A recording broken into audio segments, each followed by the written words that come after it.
বহুদিন আগের কথা, কত বছর আমরা জানি না। একজন প্রতাপশালী বাদশা ছিল, এখনকার বিশ্ব নেতাদের মতোই পরাশক্তি, ওই যে আসহাবুল কাহাফের মতো, বা ওই নমরুদের মতো, বা ওই যে ফেরাউন তার মতো একজন প্রতাপশালী বাদশা ছিল। তার অধীনে একজন বড় জাদুকর ছিল। কি ছিল? আচ্ছা, মজা আছে, ভালো করে বোঝেন। একটা বড় জাদুকর ছিল। এখনো কিন্তু বহু কান্ট্রি এই জাদুবিদ্যার চর্চা করে, আপনারা জানেন না। ভিতরে ভিতরে জাদুবিদ্যার চর্চা এখনো চলছে।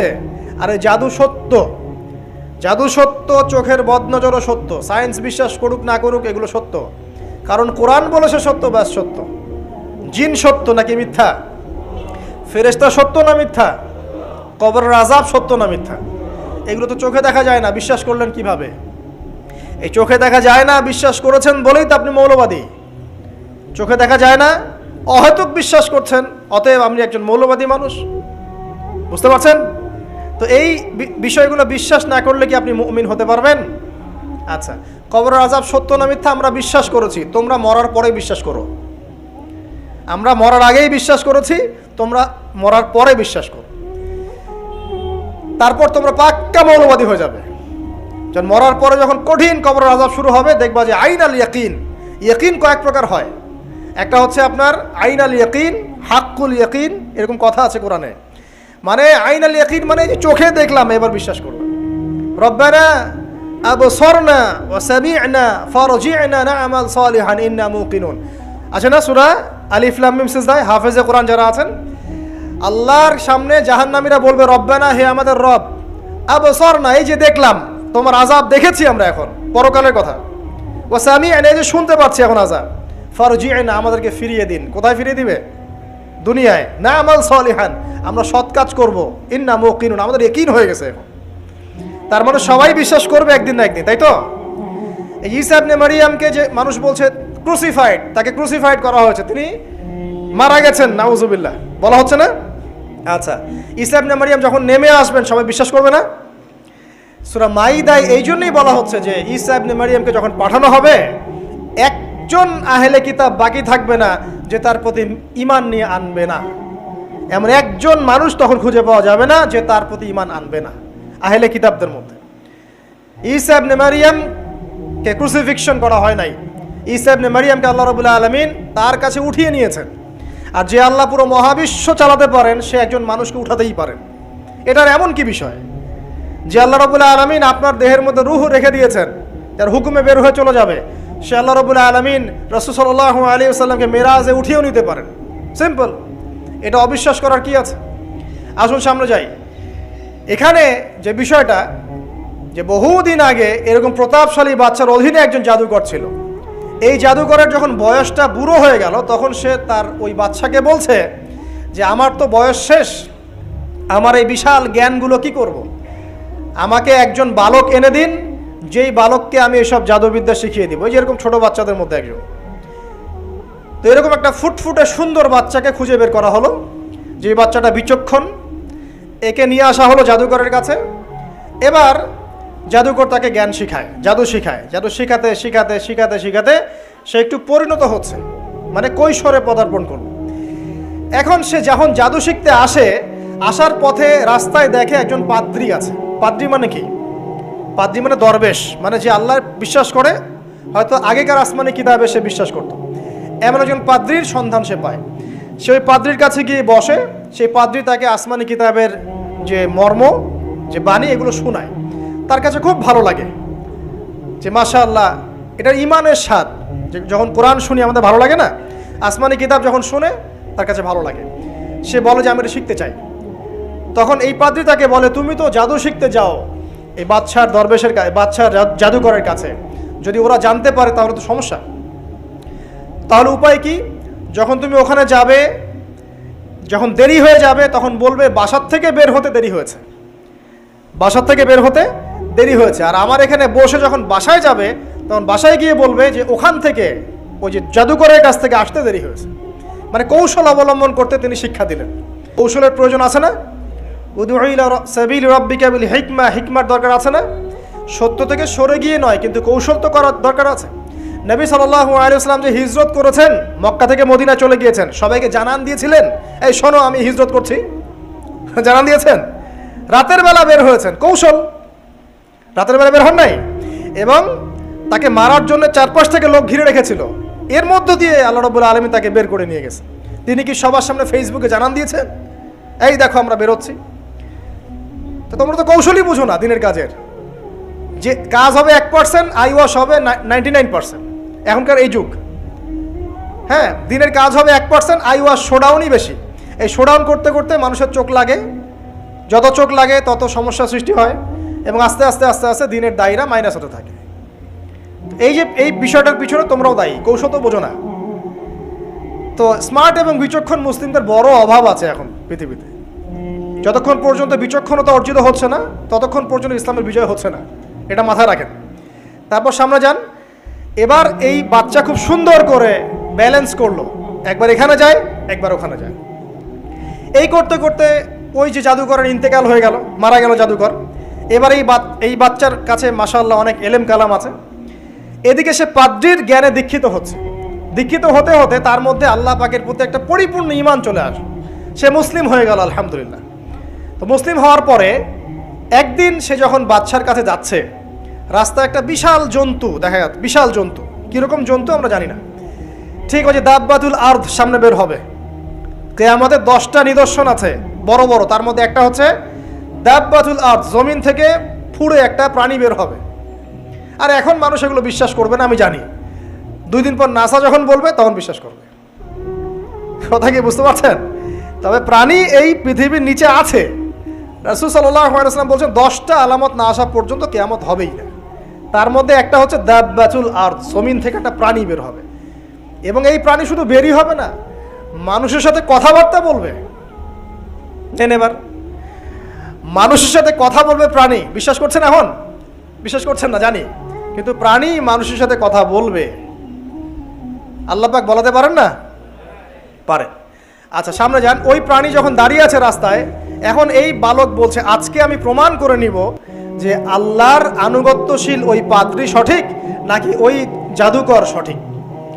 এবার সে একটা ইট হাতে নিল, পাথর হাতে নিয়ে সে বলছে, আল্লাহ তোমার কাছে যদি ওই জাদুকরের কাজের চাইতে এই পাদ্রীর কাজ বেশি পছন্দনীয় হয়, এই ইটের আঘাতে এই জন্তুকে তুমি মেরে ফেলো আল্লাহ।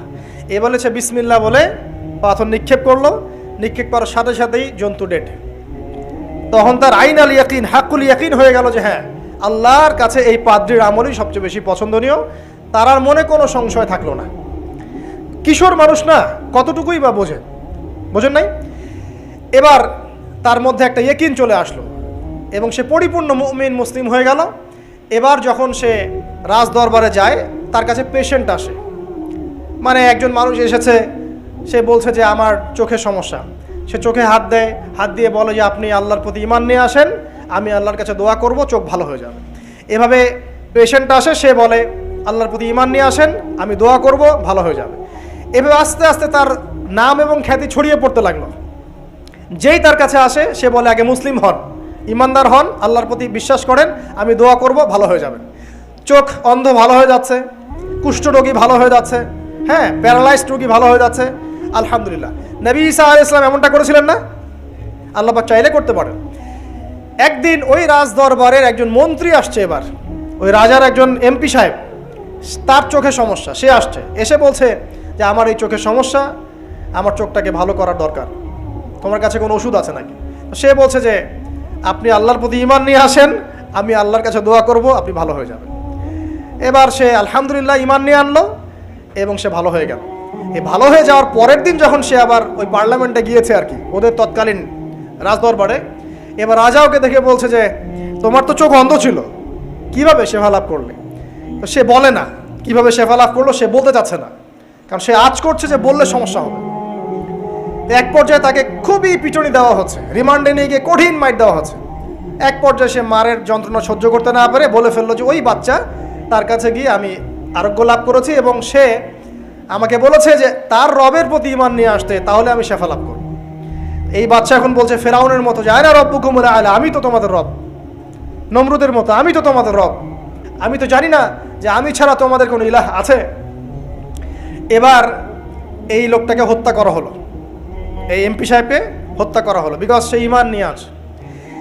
এবার সেই বালককে ডেকে আনা হচ্ছে, বলা হচ্ছে বলো তুমি নাকি তোমার রবের নাম দিয়ে মানুষের ট্রিটমেন্ট করা শুরু করেছো। তখন সেই বালক বলছে হ্যাঁ, আমি এক আল্লাহর প্রতি বিশ্বাস করি এবং তার রাসূলের প্রতি বিশ্বাস করি, তার প্রেরিত আসমানি কিতাবে বিশ্বাস করি। এখন রাজা বলছে আমি ছাড়া তোমাদের কোনো ইলাহ আছে আমি তো জানি না। এই সৈন্যবাহিনী শোনো, এই বালককে ধরো, ধরে নিয়ে গিয়ে উঁচু পাহাড়ে নিয়ে যাও, ওখান থেকে ফেলে দাও। কথা বুঝতে পারছেন? এবার তাকে নিয়ে যাওয়া হলো, ক্রস ফায়ার দেওয়া হবে, এবার উপরে নেওয়া হয়েছে, একদম পাহাড়ের উপরে। এবার ওই বালক উপরে উঠে একটা দোয়া করছে, এই দোয়াটা সবাই শিখে নেন। ওই বালক উপরে উঠে দোয়া করছে আল্লাহুম্মা কফিনিহিম বিমা শি'তা, আল্লাহুম্মা কফিনিহিম বিমা শি'তা, আল্লাহুম্মা কফিনিহিম বিমা শি'তা। পাহাড় থরথর করে কাঁপা শুরু করলো এবং ওই সৈন্যবাহিনী পাহাড় থেকে পড়ে গেল, বালকের কিচ্ছু হলো না। আমি কিন্তু বানোয়াট কোনো গল্প বলছি না, এটা কোরআন থেকে বলছি এবং এটা তাফসীর। আপনি যে কোনো তাফসীর পড়েন, মারিফুল কোরআন, তাফসীর ইবনে কাসির, জালালাইন পড়ে দেখেন, জাস্ট পড়ে দেখেন আমার সাথে ডিবেট করার আগে। এবার সে বালক হেঁটে হেঁটে চলে আসলো রাজদরবারে। আবার কি ব্যাপার, তুমি মরো নাই? না, আল্লাহ আমাকে বাঁচিয়েছেন, আমার রব আমাকে বাঁচিয়েছেন। আবার পাঠানো হচ্ছে আরেক দল সেনাবাহিনীকে নিয়ে, যাও এবার ওকে সমুদ্রে নিয়ে যাও, সমুদ্রের মাছ সমুদ্রে ডুবিয়ে দিবে একদম। আবার সে ওখানে গিয়ে বলল আল্লাহুম্মা কফিনিহিম বিমা শি'তা, হে আল্লাহ, অর্থ হচ্ছে হে আল্লাহ আমার বিপক্ষে যারা আছে আপনি যা দিয়ে ইচ্ছা ওদের বিরুদ্ধে আমাকে সাহায্য করেন। অর্থটা হচ্ছে এমন, আল্লাহুম্মা কফিনিহিম বিমা শি'তা, আল্লাহ আপনি আমার জন্য যথেষ্ট হয়ে যান, ওদের বিরুদ্ধে আমার জন্য যথেষ্ট হয়ে যান, যা ইচ্ছা তাই দিয়ে আপনি হেদায়েত করুন, আমার মানে আমাকে হেফাজত করুন। ঠিক আছে, আল্লাহুম্মা কফিনিহিম বিমা শি'তা, ছোট্ট দোয়া। এবার ওই সমুদ্র উত্তাল হওয়া শুরু করলো এবং ওরা জাহাজ থেকে পড়ে গেল। এই বাচ্চা সেফলি আবার চলে আসলো রাজদরবারে, বিশ্বাস করছেন না? চলে আসলো। এবার আসার পরে বলছে শোনেন, আমাকে এভাবে মারতে পারবেন না, আমাকে এইভাবে মারা যাবে না, আমি আপনাদেরকে বলে দিচ্ছি কিভাবে আপনি আমাকে মারতে পারবেন। তো বাচ্চা বলছে কিভাবে মারতে পারবো বলো। তখন সেই বাচ্চাটা বলছে যে আপনি সমস্ত এলাকার মানুষকে এক জায়গায় জড়ো করবেন, মানে পুরো নেশনের যত মানুষ সবাইকে একটা মাঠে নিয়ে আসবেন, মাঠের মাঝখানে একটা গাছ রোপণ করবেন বা একটা কিছু স্তম্ভ নির্মাণ করবেন, সেখানে আমাকে বেঁধে ফেলবেন। বেঁধে ফেলার পরে আমার এই ধনুক থেকে একটা তীর বের করবেন, তীর বের করে আপনি নিজ হাতে এই তীরটাকে নিশানা দিবেন, দিয়ে বলবেন বিসমিল্লাহ আল্লাহর নামে, বিসমিল্লাহ আল্লাহর নামে, বিসমিল্লাহি রব্বি হাযাল গোলাম বলে ছুড়বেন। অর্থ হচ্ছে আমি এই রবের, আমি এই বাচ্চার রব, আমি এই বাচ্চার রব আল্লাহর নামে তীর ছুড়লাম, এটা বলে তীরটা নিক্ষেপ করবেন, তাহলে আমি মরবো, তার আগে মরবো না। কথা কি বুঝতে পারছি? এবার তাই করা হলো, সমস্ত এলাকার মানুষকে এখানে জড়ো করা হলো। কথাটা ভালো করে বোঝেন, সমস্ত এলাকার মানুষ মানে কি ওই এলাকার সব মানুষ, মানে মুমিন কাফের যে আছে সবগুলাকে একত্রিত করা হলো। করার পরে বাচ্চাটাকে এভাবে একটা জায়গায় বেঁধে দেওয়া হয়েছে, খেজুর গাছে, তাফসীরে এসেছে খেজুর গাছে।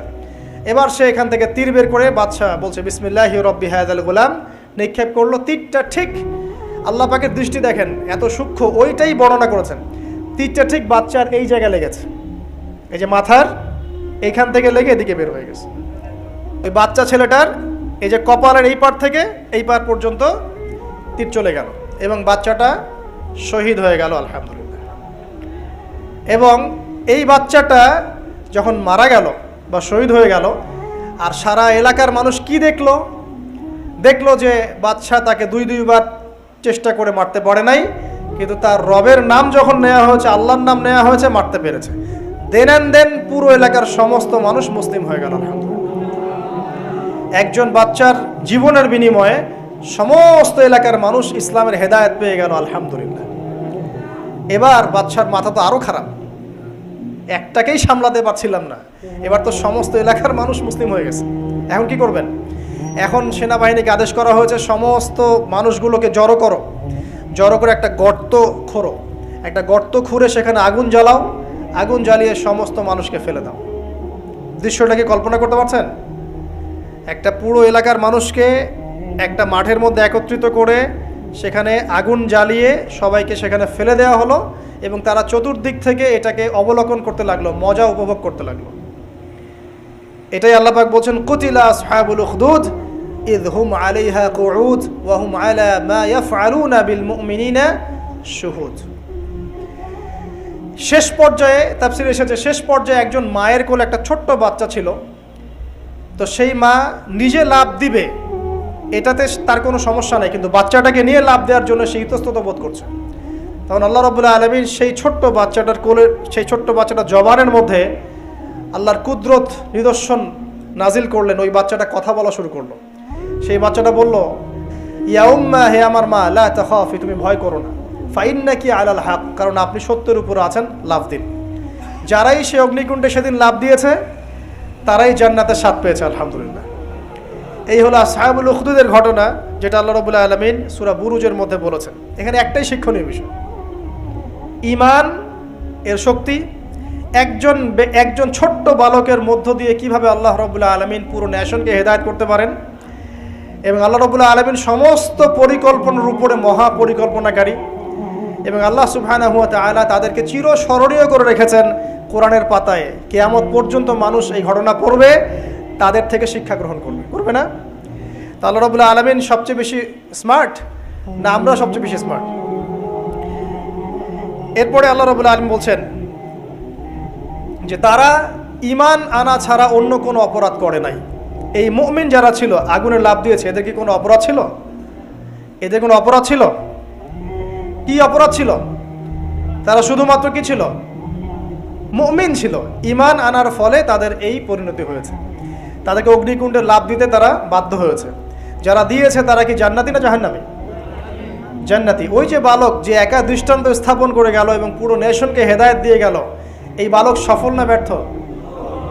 আল্লাহ রাব্বুল আলামিন যদি চান তাহলে এরকম একজন দুইজন মানুষকে দিয়েও পুরো নেশনকে হেদায়েত করাতে পারেন। এবং যেটা হয়ে গেছে আগে সেটা এই যুগেও সম্ভব না? শুধু সম্ভবই না, বরং আপনাদের চোখের সামনে এটা হয়েছেও, কিন্তু আপনারা সেটা বুঝতে পারেন নাই। আপনাদের চোখের সামনে যুগের পর যুগ এমন ঘটনা ঘটেছেও, কিন্তু আপনারা হয়তো বুঝতে পারেন নাই, ধরতে পারেন নাই। আল্লাহ রাব্বুল আলামিন এমন মানুষদেরকে দিয়ে পুরো নেশনকে হেদায়েত করেন। কিছু মানুষকে আল্লাহ পাক পরীক্ষায় ফেলেন, তাদের মধ্য দিয়ে আল্লাহ পুরো নেশনকে হেদায়েত করতে পারেন, আলহামদুলিল্লাহ। আসহাবুল উখদুদের এই বাচ্চার মধ্যে আমাদের সবার জন্য নিদর্শন আছে। আল্লাহ পাক আমাদের সবাইকে প্রকৃত ঈমানদার হওয়ার তৌফিক দান করুন, বেশি বেশি আমলে সালেহ করার তৌফিক দান করুন, ঈমানের উপর দৃঢ় থাকার তৌফিক এনায়েত করুন, এবং দৃষ্টান্ত স্থাপন করার তৌফিক দান করুন, এবং যে কোনো রকম দৃশ্য অদৃশ্যের বিপদ আপদ বালা মুসিবতের বিপক্ষে আল্লাহ পাকই যেন যথেষ্ট হয়ে যান, আমিন।